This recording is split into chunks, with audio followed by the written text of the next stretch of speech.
everybody, and welcome to Decision Makers, the show where we dig into what it takes to run a town. Today we're sitting down with Councillor Darryl Gerrard. Darryl, you have been with us before, but not for a little while. Yeah, been a while. And since the last time we spoken, there has been an election, and you're into a whole new term at town. Correct. Any changes in this term? For myself,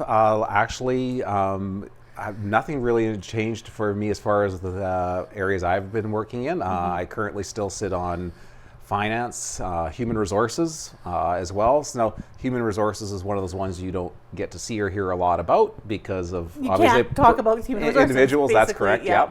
And then as well, I sit on committees like the county courthouse and some other smaller committees as well. So, but primarily it's finance for myself. And I've been in that role now. This will be going on about 7 years. Okay, so you're sort of the expert in that area now, as far as council goes. I'm way too close to home to be called an expert. Although there is maybe one HR question that I can ask. Given that we all know the town is in a growth spurt and has been for some time, and has that sort of increased the amount of town employees? Or are we fairly stable in that area? You know, we've made some small changes there with some new responsibilities and roles that have had to occur. There have been some new positions, but then there have also been, some people that have stepped back, and, there had been some vacancies created as well. So I wouldn't say that we've seen a huge increase or change in the number of town staff per se. But small and minor changes in areas. Yeah, so, and is that something that sort of you keep an eye on as far as the needs of the town? Absolutely. When the administration team comes to council and says, we're either short or lacking in these areas, obviously we're going to take a look at that because, sometimes having those bodies there can ensure that we can make sure there's less stress in other areas as we're trying to divert people around and things like that. One thing I can say is, when I first came to council, we had some, chronic shortages of people at the water treatment plant. We've brought some stability in there. We've had some new responsibilities brought forward to us in terms of how we do, value our assets and through the community. Right. So, we've brought in a new person in there. But we also saw one person step back on the administration side with Dallas Robertson going back to the farm. Yeah. So, some of her roles were shifted over internally within the office. So, we're always trying to carefully manage how that flows Load through. balancing. Absolutely, yeah. Yeah. And of course, we are into April now, which means there will be summer students coming in soon. How many summer students does the town bring in every year? Well, the green team, that changes, that can fluctuate a lot depending how we're there. Green team, we've seen, upwards of 10 staff come in with that, and they'll be spread out through public works. We'll also see some of that go out to the cemetery and things like that as well. But that's always kind of a moving target as well, depending on what we qualify for as a community. Yeah. So, And is that mostly just kind of summer maintenance of things? Or are there specific projects you try to get done during the summer while you have these additional staff? A large part of that is the seasonal staff. There, we have a lot of our current staff that we keep, focused on our big projects, our main projects. But the nice thing about having Green Team, as as the season progresses and changes, they're very flexible about what we can do with them. So it's a great program that we can participate in with the Green Team to get those extra bodies around that we need. Exactly, and you have to have qualified staff moving snow around. But a lot of people can run a lawnmower. So I guess in summertime you can use some of that, yes, some for of sure. it, not the big ones, but that's correct, yes. Some of that stuff, and which is great also for students coming home, because I think it's a lot of university students coming home for the summer that do go on with the town. I think that speaks to the great success of Public Works and Denis overseeing Public Works. We get a lot of returning candidates year in, year out. So we know it's a good job for the summer, pays well, and we've never had a hard time filling those roles. Yeah. So, I know certainly as an employer, I have had people go to the town for jobs. Yeah, So there you go. I know certainly they're treated well Yeah. there. So that'll be coming up probably, I guess, May. They'll start coming back into. Correct. Yeah, we've doing that. done some green team hiring and that right now as well, so to make sure all those roles are filled. So yeah. All right. So I'm going to make a little pivot here into your other role, which is in finance, Yes, because we are in budget season. we are, aren't we? Well, budget season actually started in earnest back in about November. Yeah. We started having those conversations, but yeah, we're close to the finish line now and getting ready to roll out the town budget here Yeah. within a few weeks. So And so I know that we can't really discuss any particulars of the budget until it's released. But what is the actual process that goes into creating that? I guess financial plan is what it is for the town. Well, so when we start to take a look at the budget as this kind of this living document that we're about to create every year, first of all, we'll take a look at that we've got a lot of fixed expenses and a lot of fixed things that we have to do as a town, whether we're talking paying on debentures, financial commitments on maybe some of the infrastructure that we have. Obviously our town staff and things like that. So we have a lot of fixed expenses are there. So number one, establishing those. And then we start to go to our actual managers and take a look at them and see the projects that they've identified. And as we start to go through that, as we get a good idea what's necessary for their projects, then we start to whittle down to see what some of those costs are looking like. And as we start to put those expenses forward, look at what we see where revenues are going to be, target those revenues. And we usually have a better idea what revenues are going to look like, early in the year where we see where some of those are going to be. And at that point, then we bring in all of council. After that point, we start kind of, these are the ones we can, and these are the things that we'd like and can't. And, just trying to make sure that we also give some flexibility within that document too, that administration can make some pivots through the course of the year, because it is a budget. It's not this is it and nothing happened. We all know we get those surprises that come along through every the year there are, for sure. So when you say staff, you talk about staff with projects. I know, for instance, Denise Akay was talking about sitting down and talking about his plan for the year. Correct. What sort of projects are those that you see coming forward? Well, we always task those departments. When we see if we've got some water line, some water main renewals, some sidewalk repair, streets. We have to make upgrades there. We'll have some equipment. We take a look at as that equipment that the town owns ages out, and we start seeing operating costs going up to make sure that we're paying for a machine and not for repairs, that we want something reliable for our staff. Yeah. So we take a look at the need, what they identify as the need, and then we just start working from there. Yeah. And do you have a methodology that you go through to prioritize projects, or is it always just kind of a discussion on a case-by-case basis? The best way I could answer that would be yes. Okay. So, without getting into specifics, but is there sort of a ranking system, or is there sort of like that kind of? Absolutely. Yeah. And that's one of the things right now when we start looking at asset management, and that is, one of those the new hires that did occur in administration was someone looking over asset management. So now we are actually aging out, looking at life expectancy, or where they rank forward and what needs to happen for repair. On top of that, though, the new wrinkle is with a rapidly expanding town, and as we start looking for new areas for homeowners, with the hospital. So then we have the wrinkle of normal maintenance, expenditure for replacement, and now we also have to fund in new build as well. So that when we have new build where we have specific projects, that has to come into the conversation when we're looking at how we do our replacement as well. Yeah, and I can't imagine this is just year to year. Like, you must be looking 5, 10, maybe 20 years in advance on this. Absolutely. Now the nice thing is with the asset management, we're starting to take a look at where we see roads out in terms of where they need to be replaced, and we're looking at 15, 20 years, trying to, I mean, again, it's not an exact science, but it's trying to put that target so we know how those budgets are moving. Yeah. And I'm hoping to have an entire program on the asset management. But in the meantime, when we say asset management, what are we talking about? Like, what is an asset? Like, as far as the town is concerned. So when we look at the town assets, we look at everything from buildings to sidewalks to roads. We talk water mains, sewer. We can be talking the trucks the guys are driving.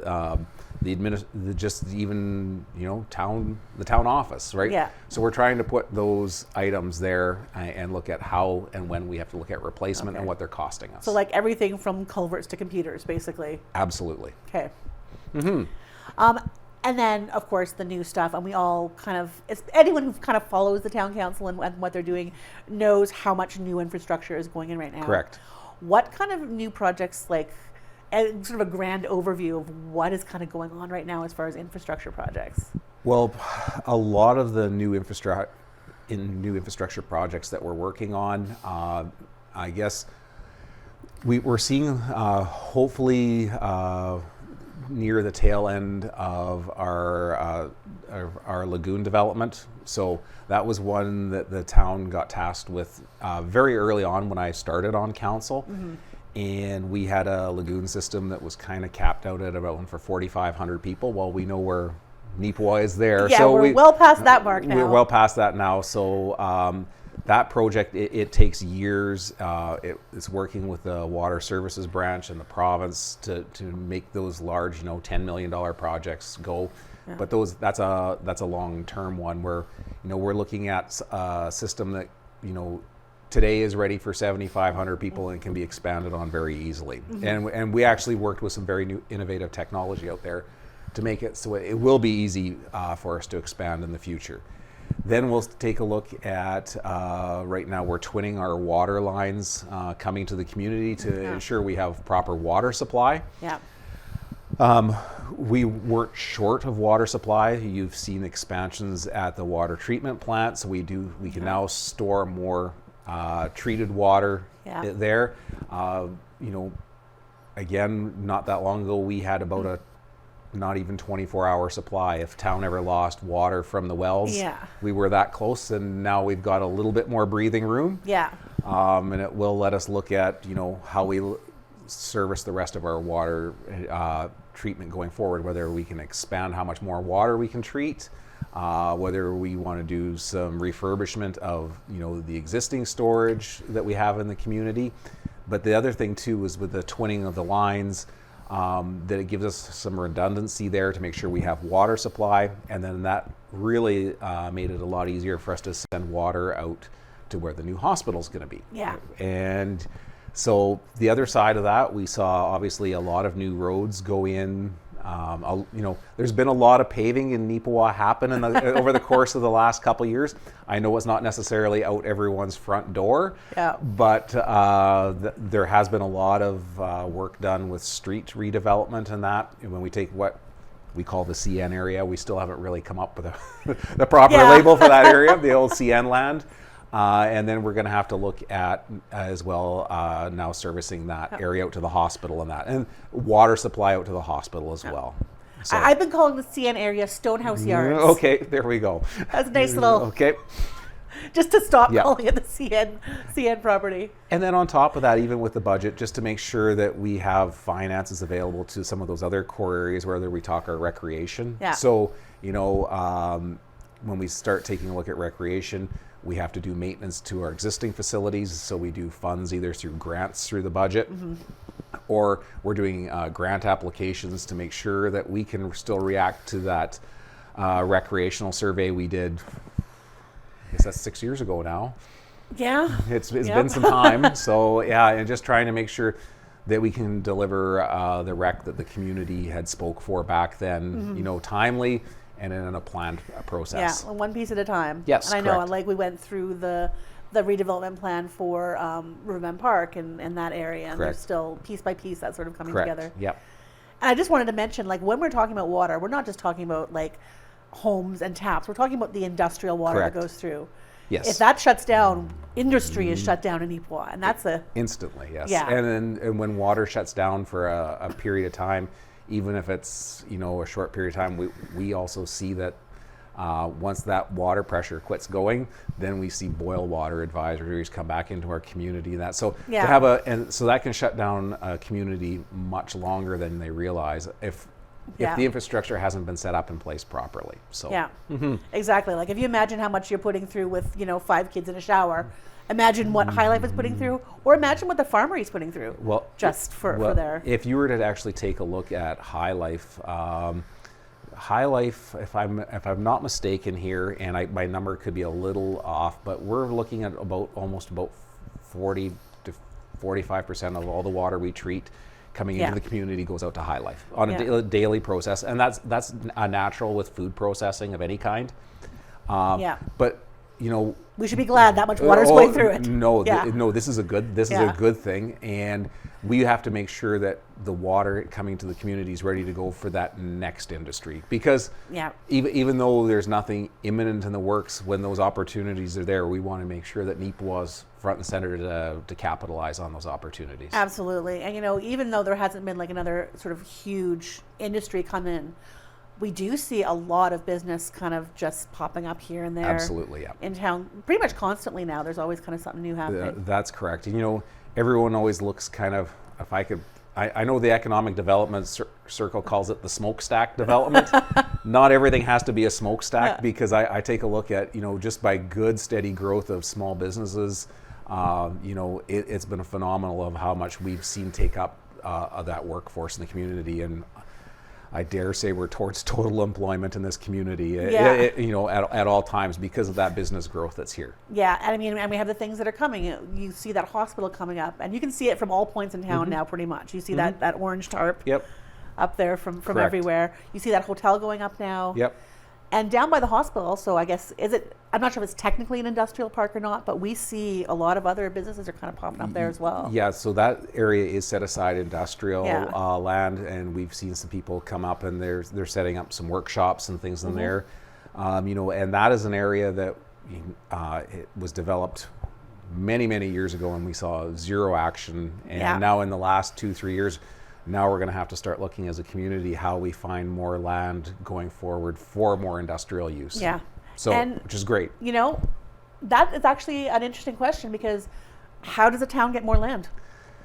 How do you expand the boundaries of a town? That's a long conversation there, you know, and the short version. Yeah, the short version is because there are boundaries, right? There are boundaries. There are hard boundaries of where the town is today. So, you know, once the province sees that, you know, all potential land is used within a community, you can start approaching the province. And again, this is a long process. And they can look at boundary correction at that point there if there's some things that they can do. But I mean, that's never taken on lightly. No. You know, we definitely have some constraints right now what's available for developed land. But that's not to say that there isn't still an abundance of land in the community that could be developed yet. Yeah, and certainly, I mean, there's developments going on that are technically in North Cyprus Langford that are just outside of town here as well. Yeah. And that's certainly an option for businesses to come in and do that. Correct. But it's not just a case of, okay, well, we need this land here, we're just going to buy this land, and now it's part of the town. You can't. It's a provincial process that That's you have correct, to go through. That's correct, yes. Which I think maybe not everyone knows that is. Yeah. Well, I mean, the town can go acquire land, but, you know, a prime example of that is we take the Nipawa Airport, and most people wouldn't realize that the Nipawa Airport, which the town maintains, runs, has the expenses for. It sits in the arm of Langford, North Cyprus. And we pay property taxes to the arm of Langford, North Cyprus on that land. But those are lands that the community owns. So, I mean, it's always going to be in the town's interest to develop land that's within our boundaries, where we can see contribution back to, you know, whether it be through taxation, through infrastructure. Right, and then putting infrastructure into things. I mean, you're sort of looking at town there. Other than the infrastructure projects, are there any sort of big things going on or on the horizon right now?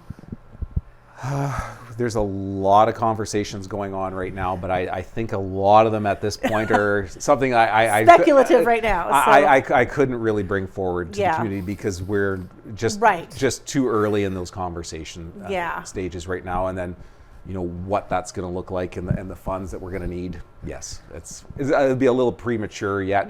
We're still seeing a lot of infrastructure finishes up on some recreation right now, right? Yeah. Trans-Canada Trail updates and some things like that. Yeah, those towers go up. There's just the towers, recently. completing the trails and finishing off what's happened with Park Lake, which was it was a major Yeah. project, but now it's time to put the finishing touches to it. Yeah. And then, kind of finish off some of the stuff that was done out at the bike park late last fall. Mm-hmm. That's going to get cleaned up yet this spring. And then, of course, I know we're talking development in other areas of the community. I know there's nothing specific I can say to the cemetery, but, there are still projects going forward out Yeah. there as well that are in conversations too. So Yeah, and we've been having conversations about that for a while now. I Yeah, know there was correct. like a 3-year or 4-year plan Correct, out there that's yeah. still, I think, in progress. Absolutely, yes.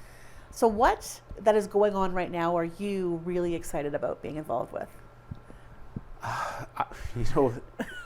It's interesting. It's almost to the point at times I kind of lose sleep when I think about how fast and how much opportunity is in front of Neepawa right Yeah. now. I think the things that I look at is, number one, seeing completion of those major projects. The hospital per se is one. As well, on top of that, I think the next one for myself right now is a long-term vision of what we can do to get more housing within our community, and that's the one that really is preoccupying my mind in a way. Yeah. And again, there's no hard, fast solutions out there right now, but it's how we get Neepawa to have the housing available so it's there for this growing community going forward, that we don't get population locked because we've got nowhere to go. Yeah. I would definitely say that that's a conversation that is kind of a main one right now that we're looking Yeah. at.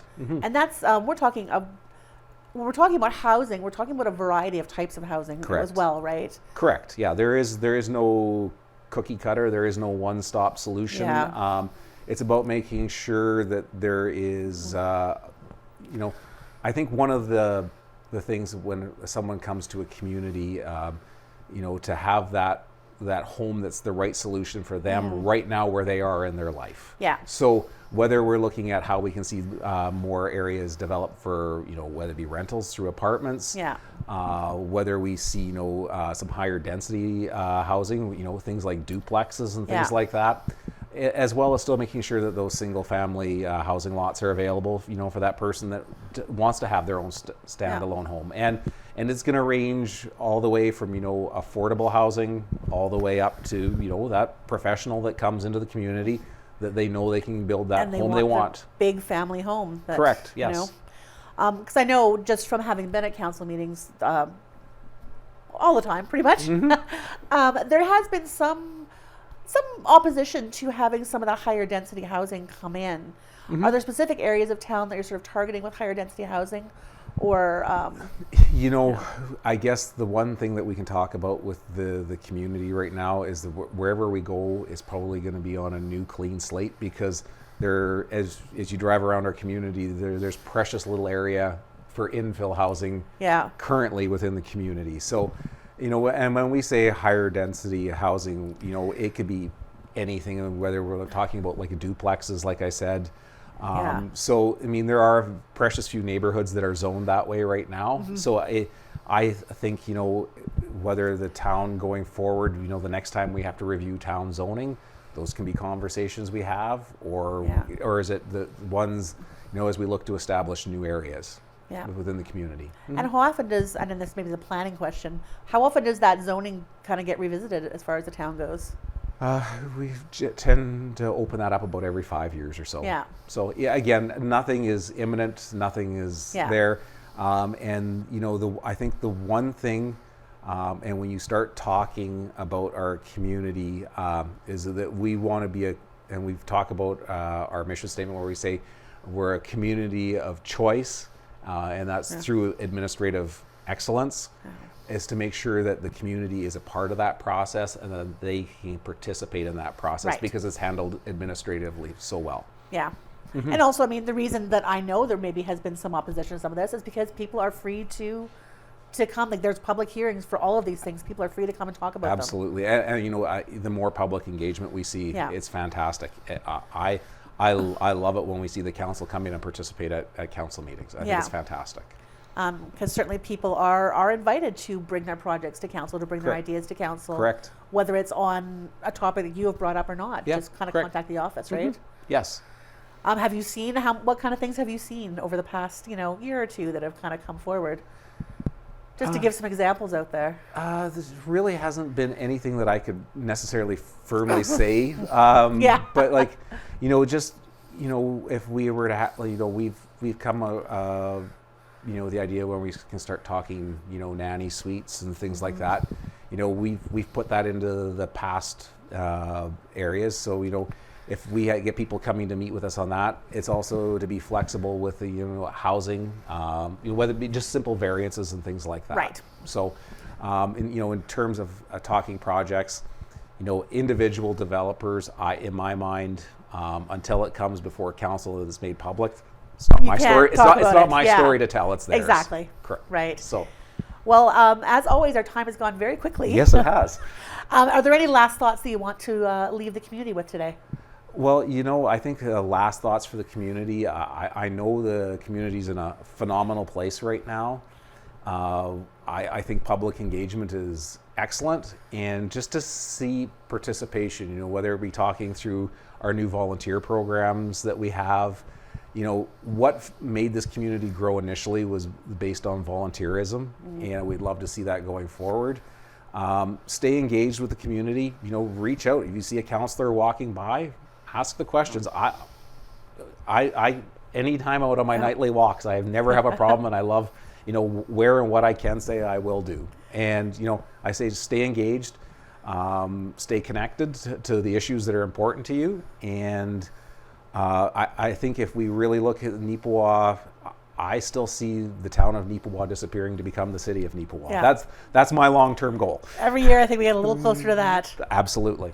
Well, thank you so much for your time today. Thanks, Rain. And thank all of you for joining us.